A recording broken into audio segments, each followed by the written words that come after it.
సంక్రాంతి పండుగ సందర్భంగా హైదరాబాద్ నుంచి స్వగ్రామాలకు వెళ్లే ప్రజలకు ఎలాంటి ట్రాఫిక్ ఇబ్బందులు లేకుండా అన్ని ఏర్పాట్లు పూర్తి చేశామని మంత్రి కోమటిరెడ్డి వెంకటరెడ్డి తెలిపారు. ఈ విషయమై ఆయన మాట్లాడుతూ ఈసారి సుమారు 12 లక్షల వాహనాలు ప్రయాణించనున్నాయని అంచనా వేస్తున్నామన్నారు.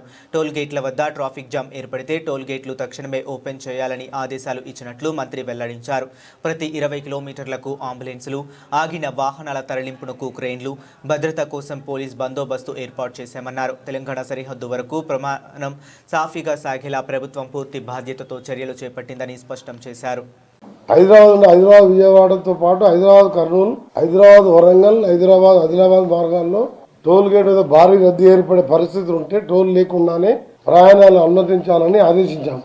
గుంటూరు, మాచర్ల, అద్దంకి, ఒంగోలు, నెల్లూరు వెళ్ళడానికి నార్కెట్పల్లి దగ్గర రైట్కి తీసుకుంటే నల్గొండ, మిర్యాలగూడకి వెళ్ళి వీళ్ళకి ఏర్పాటు చేసినాం. ఈసారి డివైడ్ చేసినాం. గుంటూరులోకి ఏంటంటే మాకు అద్దంకి, మా నల్గొండ బార్డర్ కూడా ఖాళీ ఉంటుంది. అది కూడా హ్యామ్ కింద మా గతంలో చేపట్టిన రోడ్డు, అది డబుల్ లేన్ రోడ్, 4 లేన్. ఆ రోడ్ కట్ అన్ని తీసుకుంటూ పోలీసు వాళ్ళకి ఇన్స్ట్రక్షన్ ఇచ్చినాం. విజయవాడకు పోయే వాళ్ళు నేరుగా హైదరాబాద్ అబ్దుల్లాపూర్ పేట దగ్గర, దూప్రాడ్పేట దగ్గర బాటిల్ లెక్స్ ఉంటే నేను రివ్యూ చేసిన నైట్ అన్ని కూల కొట్టేసి వాళ్ళ కంపెన్సేషన్ ఇచ్చి ఈ 8 days లో రోడ్డు కూడా వేయించడం జరిగింది. ఒక 19 టోల్ గేట్ దగ్గరనే స్లో ఉంది, అక్కడ ఓపెన్ చేయమని చెప్పి ఉదయం 6 గంటలకు వాళ్ళకు ఇన్స్ట్రక్షన్ చేయడం జరిగింది. ఆల్టర్నేట్ ఇంకా రూట్ కావాలంటే ఈ తార్నాక వైపు ఉండే వాళ్ళని వయా ఒలిగొండ వస్తే చక్కగా వాళ్ళు చిట్యాలకు చేరుకుంటారు. ఆ రోడ్డు కూడా సూచించడం జరిగింది.